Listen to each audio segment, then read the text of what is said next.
Hi, this is Donna from Tiny Tuesday, and I wanted to tell you that we are working on our Tiny Tuesday journal, and it is all about Eddie. Eddie was a sweet little baby. And there he is. He lived with his granny and his mama.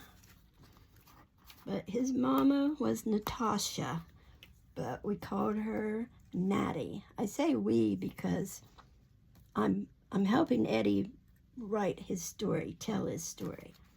But he lived with his grannies, and one day Natasha just up and left, and he never knew why. But her nickname was Natty. So when grannies died, he took to the streets because he didn't want to go to an orphanage. So when he'd meet someone, he'd say, do you know my mama? I can't find her. Thought you might know her. Her name's Natasha, but we call her Natty. And the first people he ran into on the streets were a little shady, but they taught him how to play cards. But they kind of laughed and chuckled, said, no, we don't know no Natty. But Eddie went on the streets here and said he's a self-made man is what he decided. So right here in this pocket we put this for Eddie, I built me.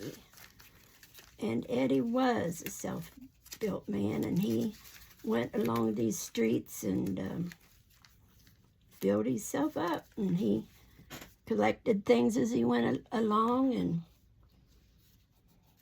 bits and pieces, and he even convinced people that piece of cardboard with 50 cents written on it was worth 50 cents.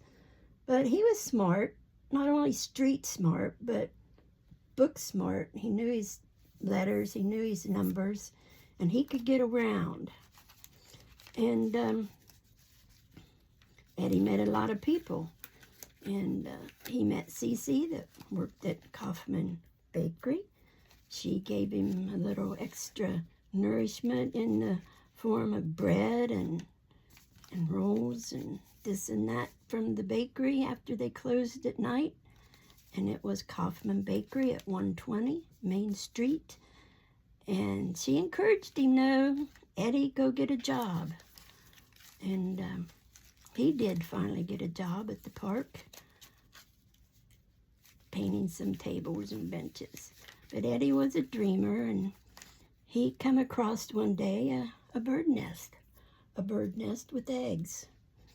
And it had some eggs. It was a very nice built nest, and it had some little eggs in it.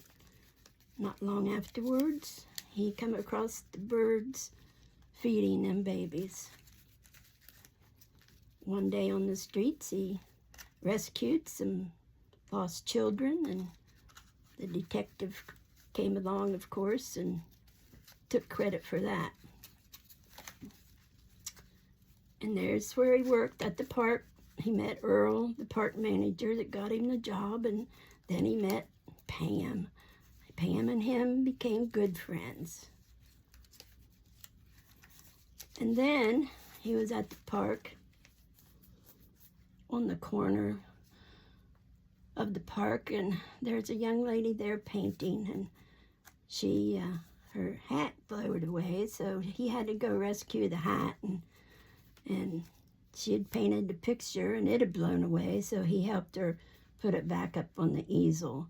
So they were sitting there talking about art and about boats and anything else that came into Eddie's head. And he looked around, and there throughout the park was, what did he see but a horse? And you know, as well as I know, that Eddie wants to work in the stables. So when he saw this horse with this lady riding on this horse, he was ready to go. He was like, my dream is going to come through. My dream is going to come to the forefront, and I am going to get to work at the stables. I know it. There's a sign. There's a sign. There's not only a horse going through the park, but it has a rider. And there they are. And then last week, after he found the children, the policeman was talking to him. The lawyer come out and, you know, Eddie, I saw you talking to the police and you might need a lawyer to keep you out of jail. Of course he didn't. He knew he was a self-made man. But then later he got to thinking, maybe I should go talk to this lawyer. Maybe he can help me find my mama, my Natasha, my Natty. I'll go introduce myself. So he went to his office. And who's at the office? First, the secretary, the receptionist. So he sees this receptionist, and Eddie says, I don't know the lawyer's name, but I'd like to see him to see if maybe he can help me find my mother. Sorry. I kind of got a little angry in my voice when I said mother. Not intentionally, but if you think that your mother runs away for no reason, you might be a little angry. If you're living on the streets and sleeping under bridges and have to eat unsold bread, you might not want to call her mama no more. But anyway, he didn't know the lawyer's name, but of course he knew where his office was. And that receptionist met him. Now, if you went to an office and saw that receptionist, even a self-made man might stop and say, I might have to think this over. And the receptionist looked at Eddie, and looked at Eddie, and looked at Eddie, and looked at Eddie, and looked at Eddie. And Eddie thought, man, I wish Becky was here now.